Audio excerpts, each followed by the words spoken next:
दोस्तों, सपा के वरिष्ठ नेता आजम खान से मुलाकात हुई तो बात निकली। कैराना से सपा सांसद इकरा हसन ने क्यों मुलाकात की? क्यों एक के बाद एक सपा के कद्दावर नेता उनसे मुलाकात के लिए रामपुर की ओर जा रहे हैं? अब देखिए दोस्तों, कईयों ने आजम खान से मुलाकात की तो खुद को बड़े वाले हिंदू जो कहते हैं, वास्तव में साहिब और बाबा के भक्त हैं, उन्हें मिर्च लग गई और उनको घेरने के लिए ताना मारने लगे। लेकिन ताना मारते हुए इकरा की इस मुलाकात से पहले की दरिया दिली को भूल गए। अब भूल गए तो घिर गए। भक्तों को इकरा के समर्थकों ने अपने शब्दों के जरिए रगड़ दिया। नमस्कार, खबर क्या है आपको बता रहे हैं। आप देख रहे हैं द राजनीति का विशेष सेगमेंट। मैं हूं आपके साथ यासू। दोस्तों, भक्तों की कट्टर सोच पर गोबर इस तरीके से पड़ा है जो मुझे लगता है कि कभी नहीं हटेगा। हर चीज में धार्मिक एंगल को ढूंढने लगते हैं। इनके जहन में सांप्रदायिकता का कीड़ा दौड़ने लगता है। ये कुलबुलाने लगते हैं तो फिर भक्त उठपटांग हरकतें करने लगते हैं। अब देखिए, सपा के सांसद इकरा हसन ने अपने भाई नाहिद हसन के साथ मिलकर सपा नेता आजम खान से मुलाकात की, उनसे बात की, उनकी सेहत का हाल जाना। ये मुलाकात ज़रूरी थी, लेकिन इस मुलाकात को भक्त कुछ और ही नाम देने लगे। लेकिन इसका जवाब इस मुलाकात से पहले उन्हें देख लेना था। दोस्तों, आजम खान सपा के संस्थापक सदस्यों में से एक हैं। वो मुलायम के दौर के नेता हैं। सपा अध्यक्ष अखिलेश यादव ने जब आजम खान से मुलाकात रामपुर जाकर की थी तो उन्होंने भी कहा था कि आजम खान उनके पिता मुलायम सिंह यादव के दौर के नेता हैं। मुलायम परिवार का आजम खान से रिश्तों की बात करें तो वो बुनियाद दिल की गहराइयों पर टिकी हुई है। जाहिर सी बात है, जिसके हाथ में सपा की कमान है वही जब कह रहे हैं कि आजम खान पक्ष में बोले या फिर उनके खिलाफ, उनकी हर बात को वो सुनने के लिए तैयार हैं। कुल मिलाकर आजम खान से इकरा हसन की मुलाकात से पहले अखिलेश समेत कई नेताओं ने मुलाकात की है और ये सिलसिला जारी है। कैराना की सपा सांसद इकरा हसन अपने भाई नाहिद हसन के साथ सपा नेता आजम खान से मुलाकात करने पहुंची, जहां उन्होंने करीब 1.5 घंटे तक मुलाकात की। इस दौरान उन्होंने सपा नेता के स्वास्थ्य की जानकारी ली। इकरा हसन ने सपा नेता की पत्नी तजीन फातिमा से भी मुलाकात की। बाद में उन्होंने मीडिया से कहा कि यह मुलाकात सियासी नहीं बल्कि पारिवारिक मुलाकात है। वो सपा नेता का हाल जानने के लिए आई थी।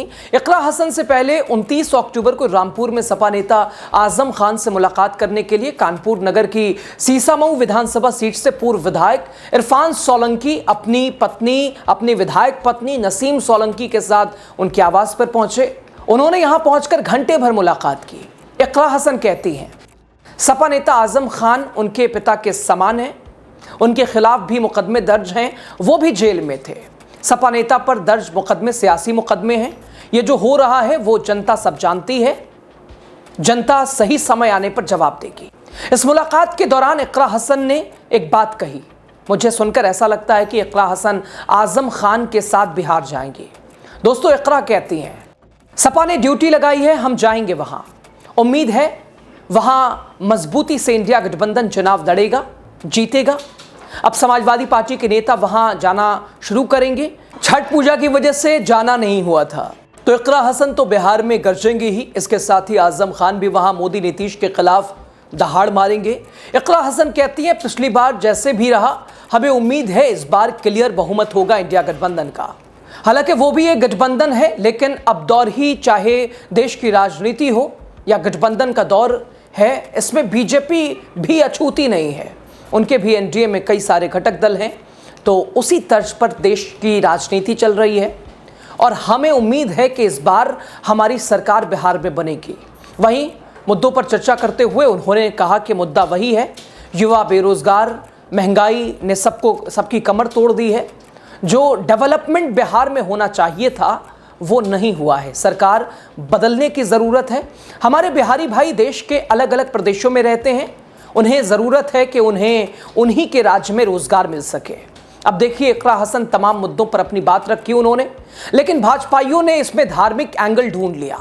इन्हीं भाजपाइयों में एक भाजपाई रंग में रंगे सोशल मीडिया यूजर्स ने इकरा हसन के वीडियो को रखते हुए लिखा, राजकुमार भाटी जैसे लोग इकरा हसन को गुजरों की बेटी बता रहे हैं, पर इकरा हसन को समय मिलते ही वो लपक के मिलने गई हैं। आजम खान से। वही आजम खान जो सपा सरकार में कैराना से गुर्जरों के पलायन का सबसे बड़ा कारण था। तो भाटी जी, कौम से आगे ना तुम हो, ना गुर्जर और ना ही कोई जाति। अब देखिए, सपा प्रवक्ता राजकुमार भाटी जो अपने तर्कों से बीजेपी प्रवक्ताओं से लेकर भक्तों के गिरोह को अच्छे तरीके से कूटते हैं, रगड़ते हैं, उन पर निशाना साधने के लिए मोदी, योगी, भक्त ने बीजेपी की भाषा बोली। लेकिन ऐसे कहते हुए ये भूल गए कि आजम खान से मिलने से पहले कैराना सांसद इकरा हसन ने शामली में बाबा समनदास मंदिर के निर्माण के लिए अपनी सांसद निधि से 10 लाख रुपए दान देने की घोषणा की है। उनकी इस पहल का उपस्थित श्रद्धालुओं ने तालियों की गड़गड़ाहट के साथ स्वागत किया, लेकिन भक्तों को ये नजर नहीं आया। सदगुरु ज्ञान भिक्षु जी महाराज के 173वें जयंती समारोह में संत समागम में उपस्थित सभी हमारे क्षेत्र और इलाके के आसपास के आए हुए सभी सम्मानित बड़े बुजुर्ग भाइयों, मेरी माएं, बहनें, और विशेष रूप से मैं हमारे आदरणीय आचार्य कंवरपाल जी को नमस्कार करती हूँ और उन्हें धन्यवाद देना चाहती हूँ कि इतनी सुंदर कार्यक्रम का उन्होंने आयोजन कराया और जिस तरीके से वो इस गद्दी को आगे लेकर चल रहे हैं, ये हम सब के लिए बहुत गर्व का विषय है, क्योंकि ये हमारे इलाके में इतनी अच्छी शुरुआत उन्होंने की है। आज मैं आप सभी का धन्यवाद देना चाहती हूँ, आपको बधाई देना चाहती हूँ कि इस जयंती और इस सत्संग के अवसर पर आप सब यहाँ आए। ये हमारा, मैं इस क्षेत्र से जनप्रतिनिधि हूँ, आप सब मेरे मेहमान हैं। मैं आप सभी का अभिवादन करती हूँ, आपको बधाई देती हूँ बहुत बहुत। आज आपका धन्यवाद इसलिए भी करती हूँ कि इस क्षेत्र की बेटी होने के नाते से जिस प्यार सम्मान से आपने मुझे यहाँ बुलाया, मुझे बहुत अच्छा लगा। और ये जो हमारा क्षेत्र है, ये आपस के भाईचारे के लिए जाना जाता है और हमारे जितने भी हमारे महापुरुष रहे हैं, चाहे उसमें हमारे गुरु रविदास जी हों, हमारे डॉक्टर B.R. अम्बेडकर साहब हों, जितने भी लोग हैं, सभी ने इस समाज को, इस भाईचारे को बचाने की राह दिखाई। एक दूसरे का सम्मान, एक दूसरे की इज्जत, एक दूसरे से प्यार करने का रास्ता हमें दिखाया। आज ऐसे कार्यक्रमों की हमें जरूरत सबसे ज्यादा इसलिए है क्योंकि आज जो लोग हम पे हुक्म कर रहे हैं, वो इस रास्ते से हमें उल्टा मोड़ रहे हैं, इस रास्ते से हटाने का प्रयास कर रहे हैं। लेकिन जब तक हमारे बीच में इन महान पुरुषों को मानने वाले लोग रहेंगे, तब तक इस भाईचारे को कोई नहीं तोड़ पाएगा। और आज आपका ये कार्यक्रम हमारे क्षेत्र में, जहां मुझे आपने अपनी बेटी के रूप में बुलाया, ये इस बात का सबूत है कि आपका और हमारा प्यार इसी तरह रहेगा, रहता है और आगे भी रहेगा।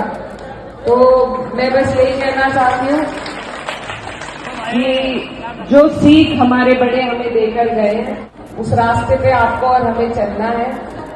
आज सबसे ज्यादा जरूरत है नफरत फैलाने वालों को जवाब प्यार से, मोहब्बत से ही दिया जा सकता है।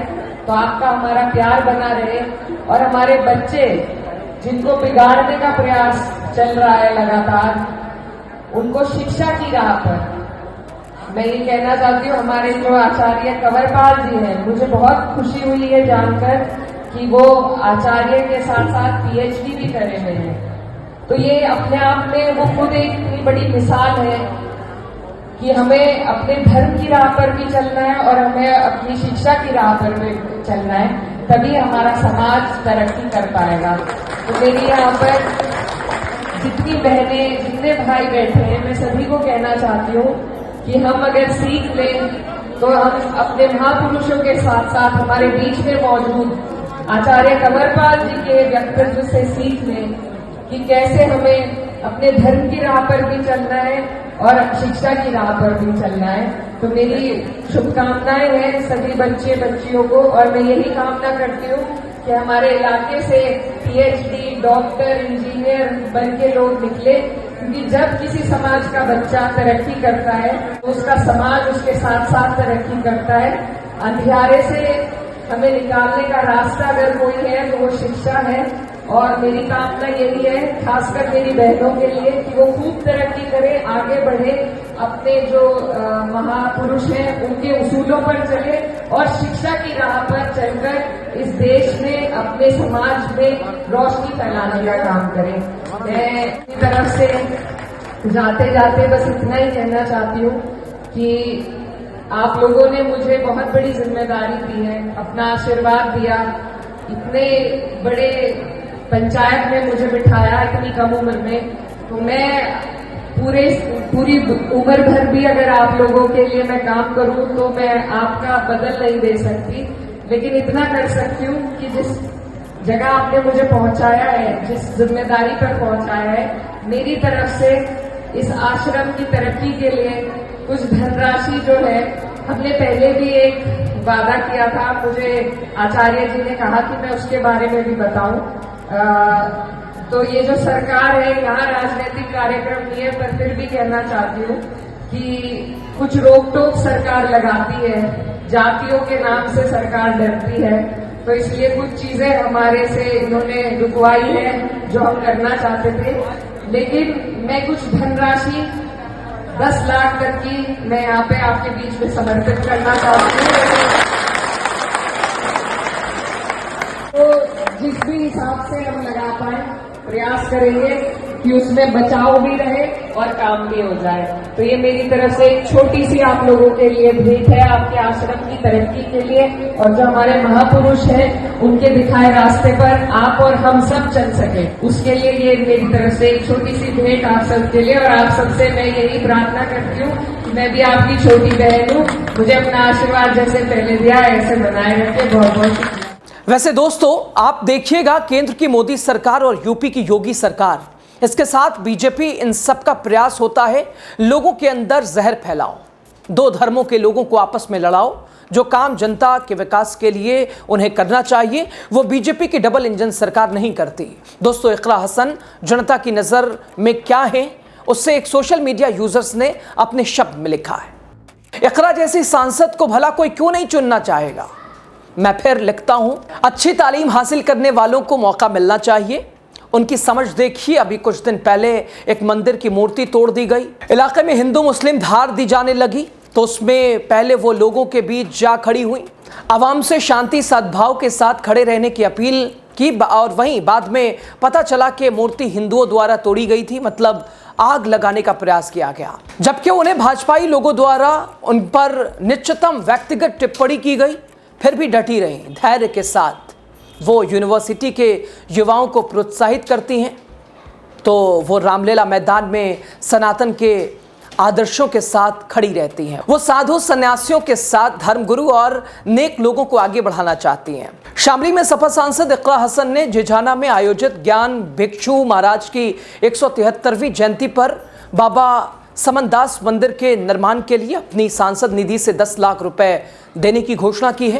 कैराना सांसद ने बीजेपी सरकार पर जन कल्याण के कार्यों में जातिगत भेदभाव और वंचित वर्गों की अनदेखी का भी आरोप लगाया, और ये लगता रहेगा क्योंकि ये अधिकार होना चाहिए, यही लोकतंत्र की खूबसूरती है। तो देखा दोस्तों, जिस तरह से सर्व समाज इकरा हसन का साथ दे रहा है, उससे भक्त बौखला चुके हैं। उन्हें राजनीतिक पहचान सिर्फ मुस्लिम के तौर पर स्थापित होने का प्रयास हो रहा है। बहरहाल, खबर पे आपकी राय क्या है, जरूर कमेंट बॉक्स पर अपनी बात कीजिएगा। शुक्रिया आपका।